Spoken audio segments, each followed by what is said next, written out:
kuwekeza katika kiungu. Kitu ambacho unawekeza katika kiungu, kitu ambacho unaweka katika Mungu, kitu ambacho unaaminia kuwa Mungu atatenda, na ukawekeza, Mungu ataitenda na utapata mafanikio katika jina la Yesu. Bwana Yesu asifiwe. Hakuna mahali pazuri kuwekeza kama mahali kuwekeza kwa Mungu. Ukiwekeza tu kwa Mungu, utaona hata watoto wako wekeze kwa Mungu, kazi yako iwekeze kwa Mungu, fedha yako iwekeze kwa Mungu. Mungu atafanya na atakuletea furaha na utafurahia matunda na baraka zake. Bwana Yesu asifiwe. Hakuna mahali popote unaweza kimbilia. Hakuna mahali popote unaweza kimbilia kuliko kukimbilia Mungu. Kimbilieni mimi, Biblia inasema nirudieni mimi nami nitawarudia. Nirudie nami nitawarudia. Ukirudia Mungu naye atakurudia. Usipomrudia naye hatakurudia. Bwana Yesu asifiwe. Malaki 3:7. Rudieni mimi nami nitawarudia. Rudieni Mungu naye atawarudia, naye atawabariki. Leo nataka niwafunze kupitia kwa neno, na nataka kuwafunza njia za kubarikiwa. Njia za kubarikiwa. Utabarikiwa aje? Wewe utabarikiwa aje? Wewe binafsi utabarikiwa aje? Tulijifunza kwa ibada ya kwanza kuwa why God blesses you. Kwa nini Mungu akubariki? Lakini sasa hii nataka kuwafunza njia ya kubarikiwa. Utabarikiwa aje? Utabarikiwa aje? Ukibarikiwa nawe utakuwa baraka kwa wengine. Kama hujabarikiwa hautakuwa baraka kwa wengine. Haleluya. Bwana Yesu asifiwe. Nataka baada ya ibada, nataka mtu abarikiwe. Familia yako ibarikiwe, watoto wako ibarikiwe, kila kitu, biashara yako ibarikiwe, kazi yako ibarikiwe, sababu Mungu ni Mungu wa kubariki. Bwana Yesu asifiwe. Mungu ni Mungu wa kubariki. Hakuna mahali kimbilia, hakuna baraka utapata vingine. Baraka ni kupata kwa Mungu. Bwana Yesu asifiwe. Ndio sababu nilisema baraka unafanya nini? Unaitafuta. Usingoje baraka ikutafute, itafute. Na ukitafuta utaipata. Fanya kitu ambacho kitafanya baraka ikuje katika maisha yako. Mungu anajua walio wake. Kama wewe kabisa unapenda Mungu, Mungu anajua. Mungu anakujua vizuri, wewe unampenda. Si ati hajui. Na kila ambacho unafanya ukipenda Mungu, Mungu naye Mungu hatakuacha. Hakuna siku Mungu anatuacha. Sisi ndio tunaacha Mungu, lakini Mungu hatuachi. Haleluya. Mungu turudieni Mungu na Mungu ataturudia. Baraka ya kwanza ambayo njia ya kupata baraka ya kwanza ni kurudia Mungu. Hata kama umefanya nini, kurudia Mungu na wewe nao utabarikiwa. Nirudieni mimi nami nitakurudia. Rudia Mungu. Ukitaka upate baraka, rudia Mungu. Rudia Mungu na Mungu atakubariki. Hapo ulipotea kidogo, lakini rudia Mungu. Omba Mungu kwa ukweli. Ukiomba Mungu kwa ukweli, mtu atakufutia Malaki 3:7 kwa Kiswahili. Tafadhali neno lako na lugha ya Biblia ya Kiswahili. Rudieni Mungu na nirudieni mimi nami nitawarudia, asema Bwana. Nirudieni mimi nami nitawarudia. Mungu hatakuacha. Mungu atakurudia. Na ukirudia Mungu, yeye naye atakurudia. Kwenye amempita hapo baada ya kusomea. Yes. Tokea siku za baba zenu tumegeuka upande, mkayaacha maagizo yangu, wala hamkuyashika. Nirudieni mimi nami nitarudia ninyi, asema Bwana wa majeshi. Ukitaka ubarikiwe, rudia. Yaani Biblia inatuambia kuanzia wakati ule nyinyi hamkuwa mnarudia Mungu, lakini wewe na mimi tukirudia Mungu tutapata baraka zake. Tukirudia Mungu tutapata baraka zake. Tukirudia Mungu tutabarikiwa. Lakini usiporudia Mungu hatutabarikiwa. Jinsi ya kupata baraka, rudia Mungu. Utarudia Mungu aje? Kuwa na upendo. Penda jirani yako ndio unajipenda wewe mwenyewe. Jipenda jirani yako. Tembelea watu ambao wako na shida. Hiyo ni kurudia Mungu. Rudieni Mungu. Wacha mambo ambayo ni mabaya. Unajua hiki kitu ni baya, hiki kitu ni baya, wachana nayo. Na kama umeifanya, uko na nafasi ya kurudia Mungu. Uko na nafasi, usione wewe umefanya dhambi sana, rudia yeye na Mungu atakusamehe. Mungu habadiliki. Mungu ni wa jana, leo, hata milele. Hata wabadilika. Hata badilika katika maisha yake. Mungu ni yule yule. Wewe ndio utabadilika, lakini Mungu habadiliki. Mungu yule alibariki Abrahamu ndiye atakubariki wewe. Mungu yule ambaye alibariki Jacob ndiye atakubariki wewe. Mungu ambaye alibariki Isaac ndiye atakubariki wewe. Huyo Mungu habadiliki. Naomba kila mmoja siku ya leo, bila umekuja kwa ibada hii, wacha Mungu akupe baraka yake.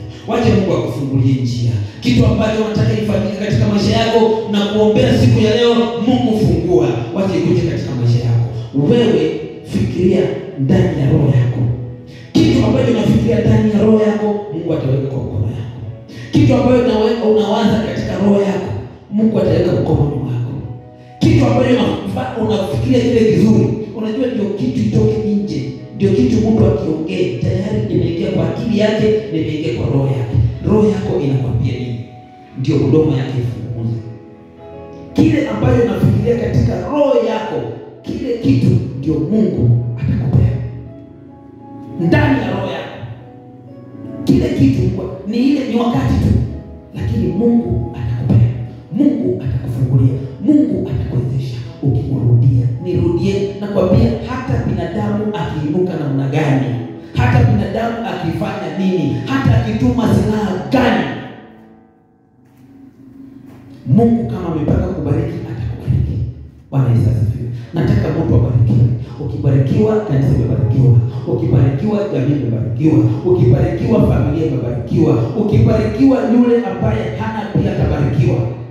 Bwana Yesu asifiwe. Tunataka tuombe uwepo wake Mungu, na nataka tuombe baraka zake Mungu, atunyuzie baraka, atufungulie yale ambayo shetani amefunga.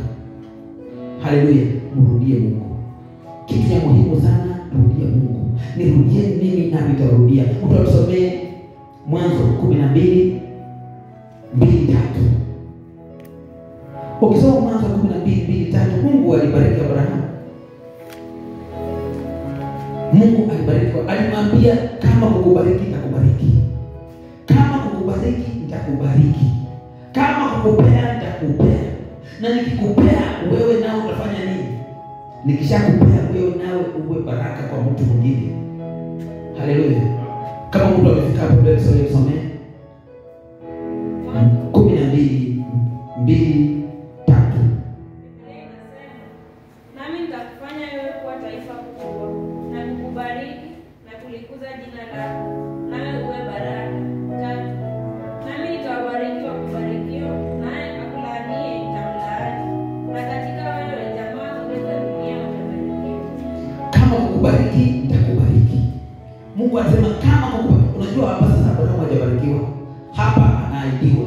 Kama kukubariki nitafanya nini? Nitakubariki. Na nikishakubariki wewe kwa nani? Baraka kwa wengine. Hata wewe Mungu atakubariki. Akishakubariki uwe nini? Uwe baraka kwa wengine. Tuangalie 13. Angalia vile Abrahamu alibarikiwa.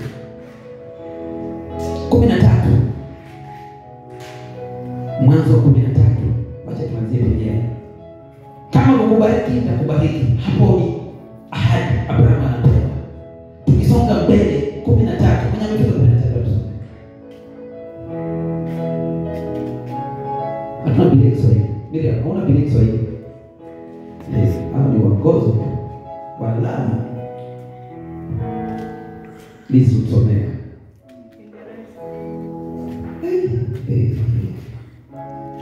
Hawa na integrity tunapenda kimombo.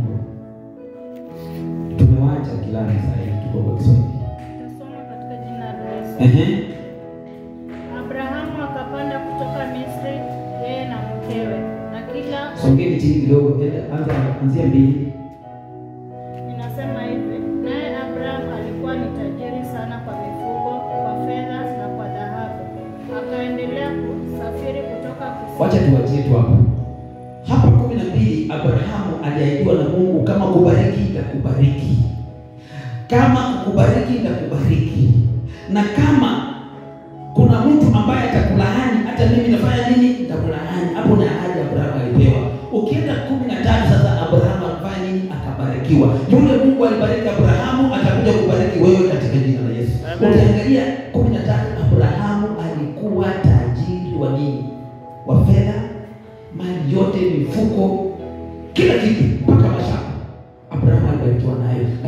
Abrahamu kuna kitu moja alifanya nini? Alitii. Hatukusoma ile 12 kuanzia penyewe 12:1, hatukusoma hiyo. Mungu alimwambia toka. Hata wewe Mungu amekwambia toka. Bila kukwambia toka ukuje hapa, haujakuja bure. Kuna kitu ambacho Mungu anataka upokee na uende ukatumike. 12:1 inasema Abrahamu Mungu alimkujia na kumtuma na kaenda. Abrahamu alitii na kaenda. Na wakati alitii akaenda, Mungu wakati alitii akaenda, kwanza alitii kwanza. Akaanza kuenda ndio Mungu akamwambia kama sababu umetii mambo yenye nimekuambia umetoka. Sasa kama kukubariki nitakubariki. Haleluya. Kama kukubariki nitakubariki. Na yule ambaye atakuguza anaongea mabaya, hata nataka nikwambie leo, yoyote ambaye anaongea mabaya kuhusu wewe, yoyote ambaye anapanga silaha yoyote ambaye inainuka katika maisha yako haitafaulu katika jina la Yesu. Amen. Sababu hivi tunafanya yote sikusikie watu wanafurahia. Kuna watu wafurahia, kuna wenye wanafurahia na kuna wenye wanafurahia. Hata hapo kama tunaomba Mungu nibariki Mungu, hata wengine wanakubariki lakini ananena kinyume yako. Hivyo ndio Biblia inasema yoyote ambaye atanena kinyume, yoyote ambaye atakulaani, hata mimi nitakulaani. Na laana ya Mungu ni mbaya sana. Haleluya. Nataka tubariki katika jina la Yesu. Yoyote ambaye kuna kitu inakusumbua katika maisha, unaona mwaka huu unaenda kuisha, yale ambayo uliandika haitafaulu. Nataka nikwambie saa hii, siku ambayo zimebaki, mwezi ambao umebaki, Mungu anaenda kupea baraka. Utaruka mwaka umepita, wale wengine wamekutangulia katika jina la Yesu. Sababu Mungu mambo yake, mawazo yake ni tofauti na sisi. Haleluya. Mawazo yake ni tofauti na sisi. Na Mungu anasema anajua roho. Yule ambaye kuna kitu anakupangia. Isaya 54:17. Yoyote kitu, silaha yoyote ambaye inainuka, yoyote binadamu anainuka, anataka kufungua njia zako, anataka watoto wako wasifaulu, anataka wewe usifaulu. Kapige tumesimama hapa siku ya leo, silaha yoyote ambaye anatuma, kitu yoyote ambaye anatuma katika maisha yako haitafaulu katika jina la Yesu. Sababu wewe umemrudia Mungu. Biblia inasema nirudieni mimi na nitawarudia. Na Mungu akikurudia atakufunika na damu yake, atakufunika kila kitu chako. Hakuna kitu ambacho kitakuja haribika katika maisha yako. Watoto wako, familia yako, masomo yako, biashara yako, hata kazi ambayo unafanya haitaharibika. Kwa nini? Sababu Mungu amekufunika. Hakuna silaha yoyote ambayo itainuka na ifaulu. Bwana Yesu asifiwe. Amen. Kuna mtu alisomea hapo. Hakuna silaha na ifaulu. Kila silaha itakayofanyika juu yako haitafanikiwa, na kila ulimi utakapoinuka juu yako katika hukumu utahukumu kuwa mkosa. Haleluya. Kila silaha, na hata si silaha peke yake, hata ulimi. Yule ambaye ananena mabaya, enda usifanye nini, wewe usifaulu, sijui ufanye nini, sijui nini, yoyote ananena yale ambayo si mazuri haitafaulu katika jina la Yesu. Amen. Sababu kuna watu wameinuka, wamekuwa wanataka kujifanya mlenge. Kuna watu wanawasaidia katika pale unatoka, unajua umesaidia mtu, unaona ako na shida, alafu kinyume anasema hii pesa yao inakosa kazi. Lakini unajua unatafuta baraka, ananena kinyume. Biblia inakuambia kuwa yoyote ambaye ulimi wote, hata wewe kama unanena kinyume, wacha nikwambie, hata wewe sasa usinene kinyume. Usinene kinyume, sababu ukinena kinyume mtu yoyote ambaye ni muumbaji, na kuambia Biblia inatuambia yule ambaye atanena vibaya juu yako na yeye atalaaniwa. Haleluya. Sasa hata wewe chunga ulimi ni kiumbe kidogo, lakini madhara yake ni kubwa. Chunga ulimi wako. Nena baraka. Kila kitu nena baraka. Kila kitu nena baraka. Hata kama kitu ni mbaya, wewe nena baraka. Mwambie Mungu, unajua kila kitu kinafanyika na sababu. Haleluya. Mungu anajua walio wake. Mungu anajua walio wake. Kama wewe unamkimbilia, Mungu anajua. Kama ukimbilii, Mungu anajua. Mungu anajua walio wake. Shika amri zake. Shika vile amekwambia. Kama ni baraka ya kwanza, lazima umrudie Mungu ndio upate baraka. Lazima umrudie. Lazima uwe mtoto wa Mungu ndio upate baraka. Sababu kwa mzazi wewe hautapea baraka mtoto wa nje, lazima utapea baraka mtoto wako kwanza. Sasa urudia Mungu ndio Mungu akupee baraka. Nataka nienee mtu baraka siku ya leo. Kila ambacho unahitaji katika maisha yako, wacha Mungu akubariki nacho. Wacha Mungu akubariki nacho. Ukibarikiwa, kanisa imebarikiwa. Ukibarikiwa, dunia imebarikiwa. Kijiji imebarikiwa. Kila mahali familia yenu imebarikiwa. Sababu wewe mtu mmoja. Nataka nienee mtu. Wewe ndio utakuwa nyota katika familia yenu. Wewe ndio utakuwa nyota katika familia yenu. Wakiangalia hivi katika familia yenu, wanaona wewe katika jina la Yesu. Hata mtaisema amen. Amen. Haleluya. Hautaki kuwa nyota. Hautaki kumuliki. Kwa nyota. Sisemi nyota nyingine hiyo ndio wengine wanasema. Nasema nyota ambayo kwa kila familia. Unajua kila familia wanajua, wanaweza kosa kujua watoto wengine, lakini sababu wewe umefaulu wanamjua wewe. Bwana Yesu asifiwe. Unaiona vitu kama hizo? Yes. Sababu umefaulu. Kwa fulani wanajua tu fulani. Watoto wengine wako hata mko wengi sana, lakini wanajua tu fulani. Hata unaishi mbali, unaishi Nairobi, unaishi lakini wanakupigia simu. Wanakuambia unajua tuko na mchango na mandugu zako, madada zako wako nyumbani, hata wajaambiwa. Hata wana habari. Lakini wewe wanakutambua. Kwa nini wanakutambua? Sababu umekuwa mwanga. Nataka mtu atulie leo, nataka niambie mtu. Yoyote ambaye anasikia sauti, nataka nikwambie kuwa Mungu ataenda kukuneemesha, Mungu ataenda kupeleka katika viungo vingine, na Mungu atakufanya ujulikane katika mataifa katika jina la Yesu. Kwa nini? Wewe umemrudia. Njia za kupata baraka ni kurudia Mungu. Rudia Mungu na wewe nawe utapata baraka. Njia nyingine ya kupata baraka ni uwe na bidii. Uwe na bidii katika jina lake. Uwe na bidii katika kazi yake. Usipokuwa na bidii katika kazi, Paulo alituambia vizuri sana. Alifanya kazi kuliko wale wote wengine. Ndio unaona Paulo tunasoma kitabu zake. Tulikuwa na wanafunzi wengi sana wa Biblia, 12 wenyewe, lakini kuna wengi walikuwa wanafuata Yesu. Wengi sana walikaa na Yesu. Lakini kwa Biblia tunasoma kama 3 au 4 peke yao. Na Paulo akasema, akatuambia kuwa alifanya bidii kuliko wale wengine. Alifanya bidii. Ndio upate baraka za Mungu. Wacha niwaambie, lazima kuna kitu unafanya. Usikae tu hivi. Hapana, kuna kitu unafanya. Jinsi ya kupata, kufanya kitu. Ukifanya kitu utabarikiwa. Ukifanya kitu Mungu atafungua njia. Ukifanya kitu kuna vile Mungu atakubariki hata kuacha hivi. Uwezi toka tu hapo. Uende utembelee mgonjwa hospitali. Uwezi jinyima. Utoe zaka. Umejinyima, umetoa dhabihu, alafu Mungu akuache. Mungu hawezi kuacha. Kuna vitu ambavyo unafaa ufanye ambayo inashika roho yako, inaguza roho yako, inatingiza roho yako. Hizo ni vitu ndio utabarikiwa nazo. Lakini isipotingiza roho yako hauwezi barikiwa. Kuna vitu lazima ufanye. Kuna lazima kitu ufanye yenye inakutingiza vizuri.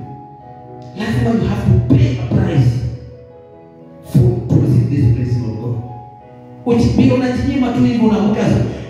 You can't serve God in a comfort zone and expect the blessing. Akiweko kwa mstarehe tu, alafu Mungu akubariki. You have to pay a price. Utafast, utakuwa kanisani mapema. Kuna kitu utafanya. Ndio Mungu akubariki. Kweli. Si rahisi hivyo tu, unafikiria tu wewe utakuja tu kanisani umechelewa. Utachelewa kuja ibada zingine, ukose kuja ibada na una expect Mungu akubariki. Kweli. You are not committed. Yaani utajicommit hata kutoka ndani ya roho yako unajua utajicommit. You just have in a comfort zone.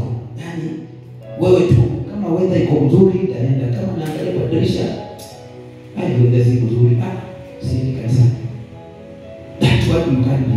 Let's always barikiwa. Lazima ujicommit, lazima ufanye na bidii, lazima uweke bidii. Hata kazi vile unafanya, hata ukifanya biashara, kuna vile unaamka mapema. Wewe ufanye biashara, lazima uende mapema upate kitu fulani. Hata kazi unayofanya, lazima uwe unaweka bidii, hata neno la Mungu weka bidii. Hata wewe utaonanga tu watu wanakuja wanakupita. Huyu amekuja tu juzi amekupita mtaa. Kwa nini? Hauna bidii. Fanya bidii katika neno. Ukiwa na bidii katika neno la Mungu, Mungu naye na ufuate, ushike amri zake. Amri zake ni nini? Amri zake ni toa.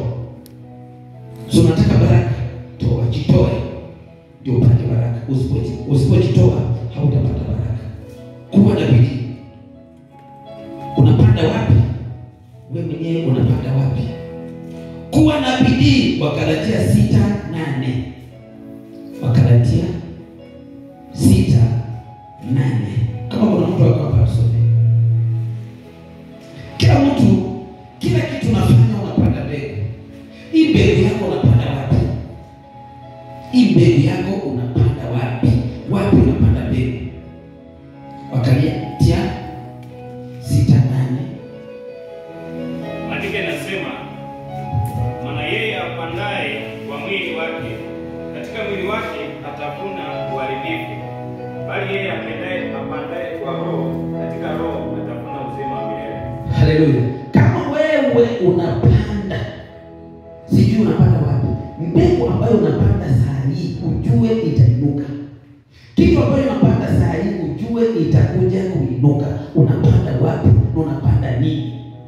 Ukipanda uovu, utavuna uovu.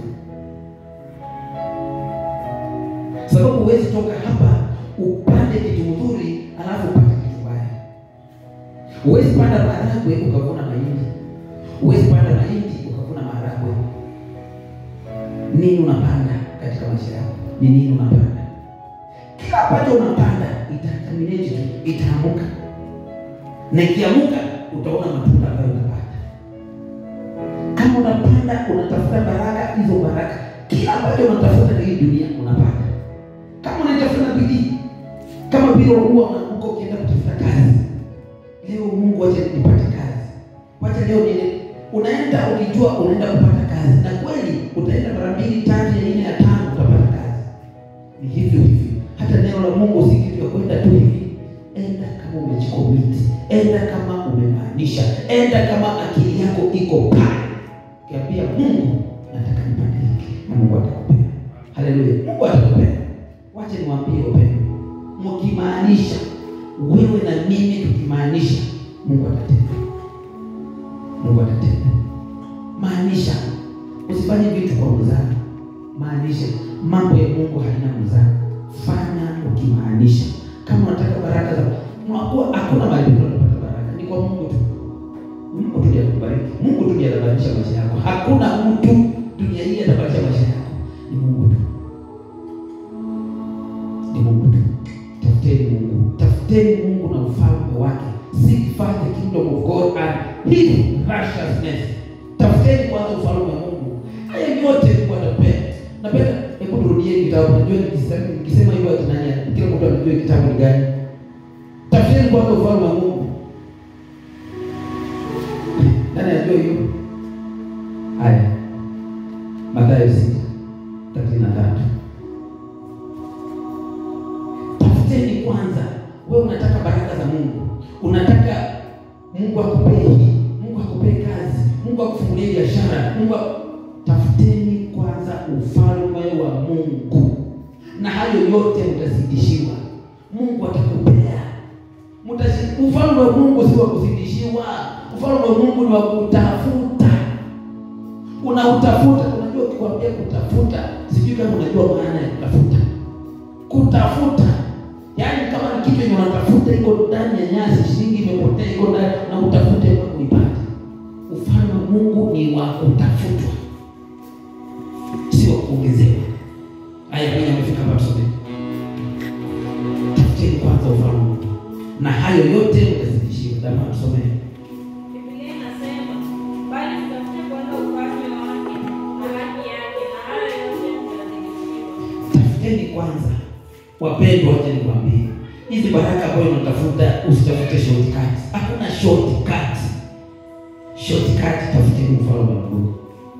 Tafuta ufalme wake Mungu na haya yote utazidishiwa. Unataka pesa, Mungu atakupea. Hiyo itakuwa kiongezo, lakini wewe kwanza utafute ufalme wa Mungu. Ukishatafuta ufalme wa Mungu, haya yote utapewa.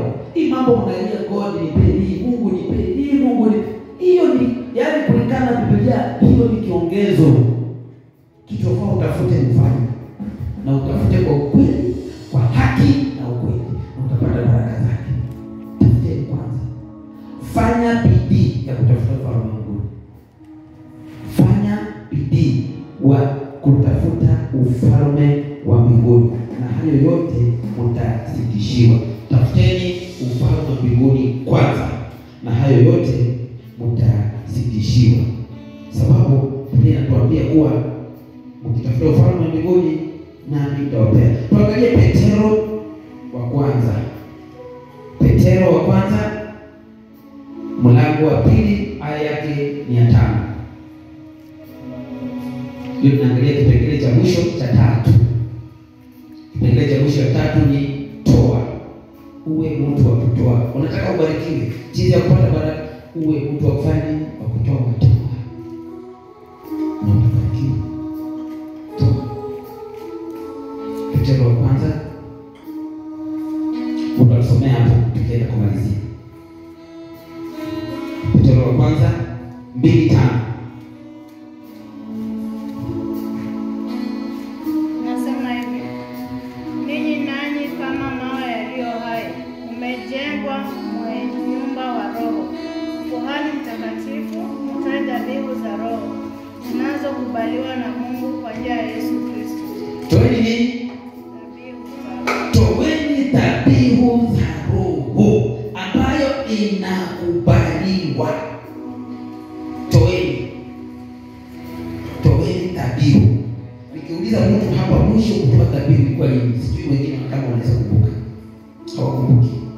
Mwenye anakumbuka ibeba mkono na sema nakumbuka. Nitoa 2013. Mwenye anakumbuka toa dhabihu nini? Toeni dhabihu toka ndani ya Roho, ndio utabarikiwa. Kuna vitu vingine tunafaa kufunze tu. Haleluya. Sikifunze tu alafu tujue kama namna gani. Sikifunze tu. Toeni dhabihu. Unatafuta baraka, magoti na kujuka, unapiga magoti, lungi na raruka.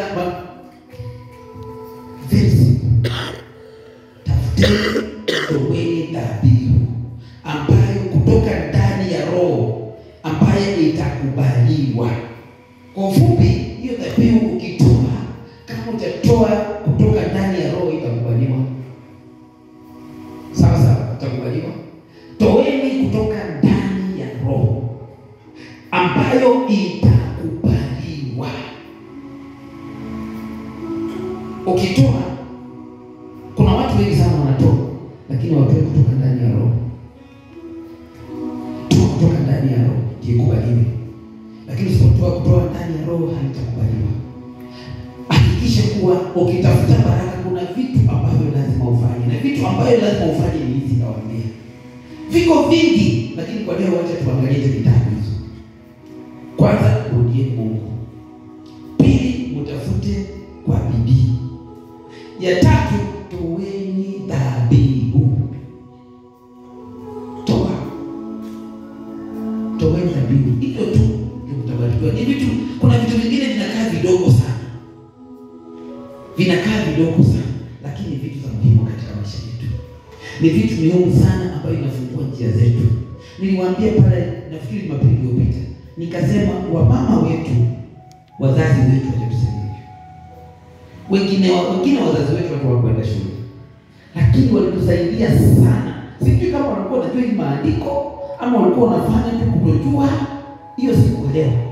lakini walitusaidia sana kutoa dhabihu, kutoa fungu la 10 na kutoa sadaka. Hata wewe ndio unang'ara hivi kwa ajili ya wazazi hao. Walikufunza, tulikuwa tunatoa. Sisi tulikuwa tunapeleka. Hata tujui ni nini, lakini ikifika masaa ya kutoa tunatoa.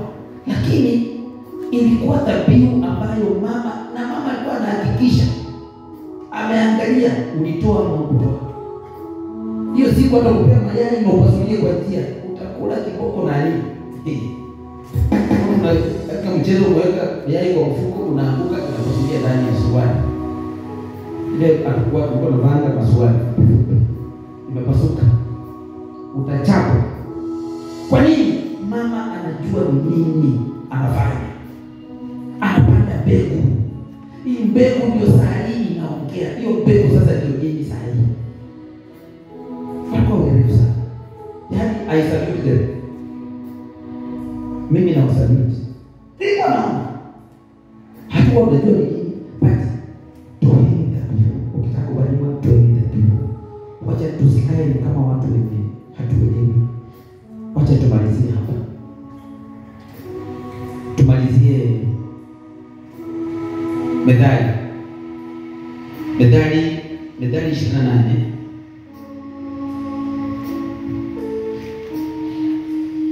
28:22.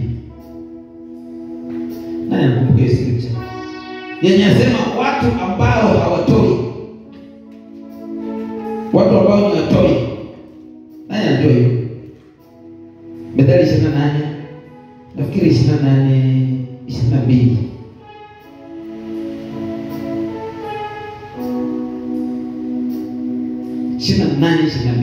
If I'm not wrong. Methali tumalizie hapo. Methali 28:22.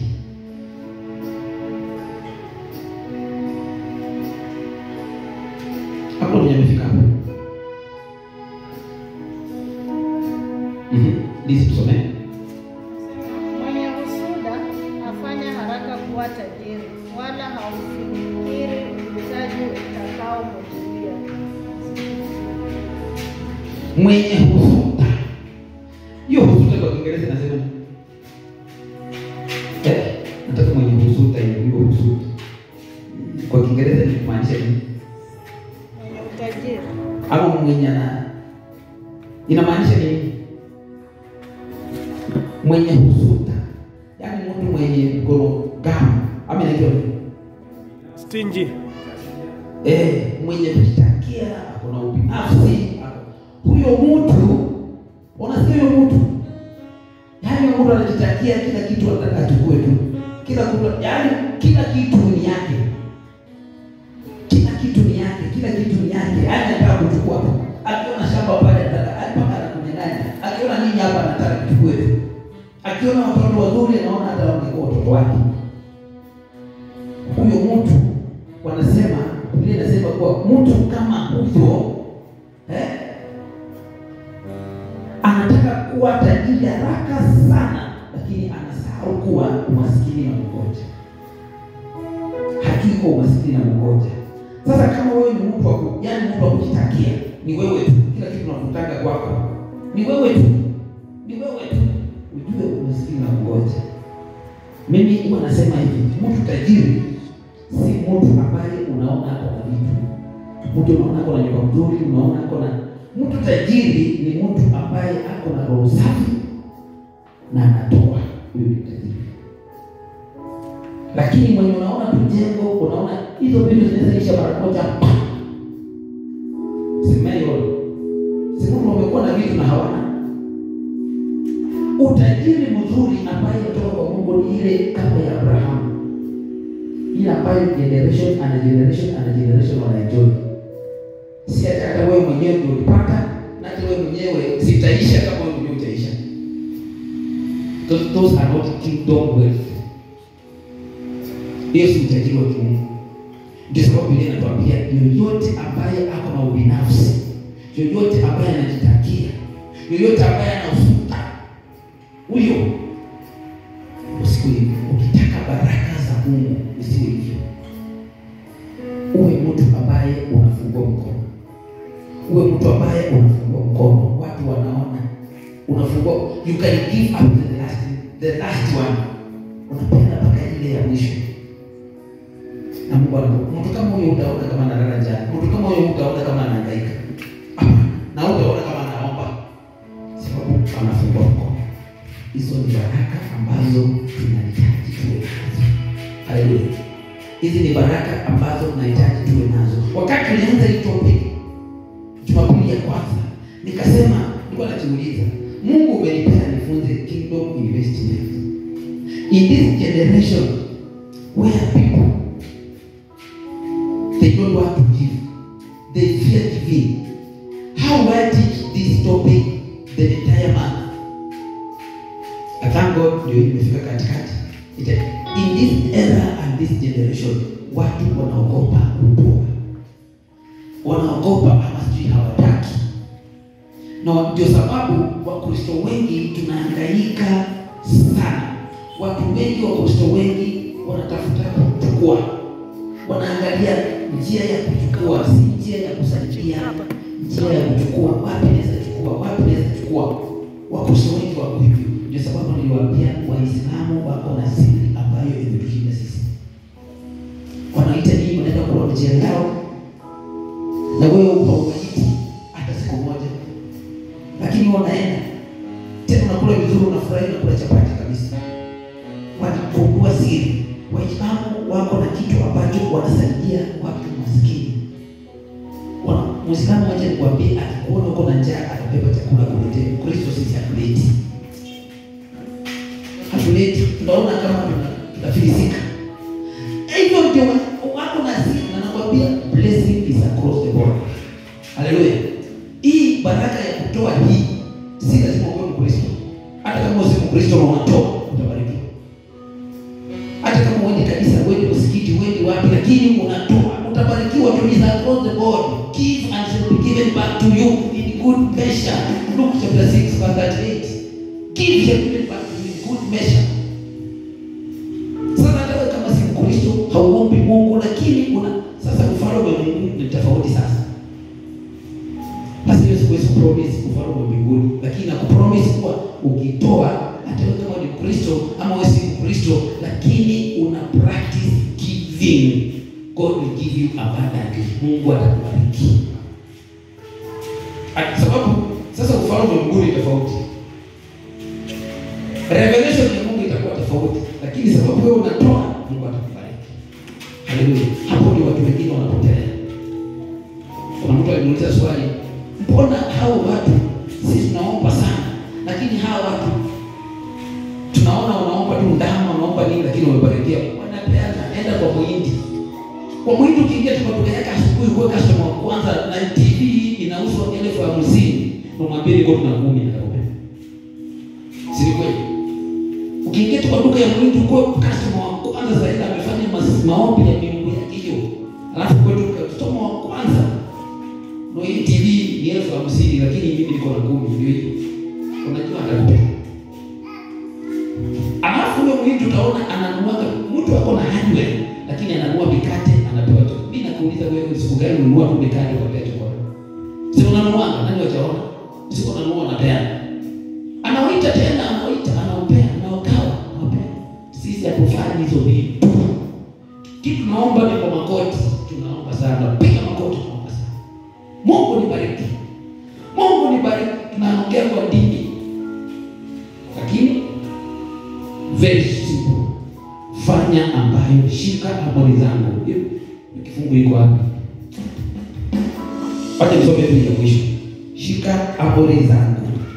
Shika amri zangu. Mtoto wangu, shika amri zangu. Shika amri zangu na mimi nami nitakubariki. Shika amri zangu. Biblia inakuambia tushike amri za Mungu na Mungu atatubariki.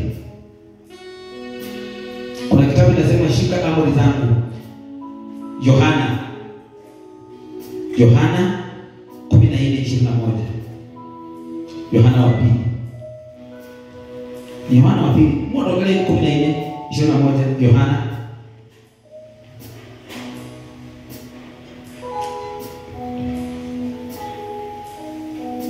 yenye inasema shika amri zangu. Yohana 14:21. Ama Yohana wa pili 14:21. Yenye inasema mwanangu shika amri zangu.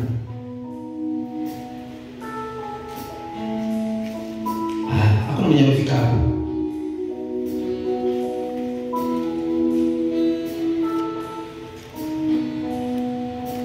Lama tumekutegemea kusoma hiyo kifungu. Tumekutegemea sana. Madam umefika hapo. Ya mwisho tu. Umefika. Mwanangu shika amri zangu.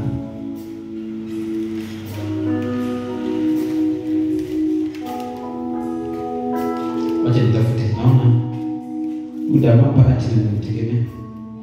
Umepata damu?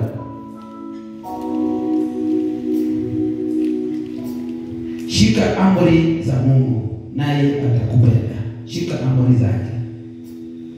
Umefika hapo? Yohana 14:21. Mtajitafutia. Biblia inasema shika amri zangu, na amri za Mungu ni gani? Amri za Mungu ni kama zenye niwaambia hizi.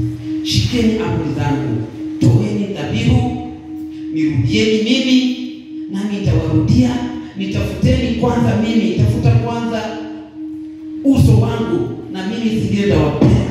Hizo ndizo Mungu anasema tufuate, tubarikiwe. Nataka nikuombee. Bila unafuata amri za Mungu, Mungu akubariki katika jina la Yesu. Mungu akufungulie njia katika jina la Yesu. Kila kitu chochote ambacho unaomba katika maisha yako, Mungu akupee katika jina la Yesu. Sababu Mungu anakusikia maombi yako. Na wewe nawe fuata amri za Mungu na Mungu atakubariki. Tusimame kwa miguu zetu.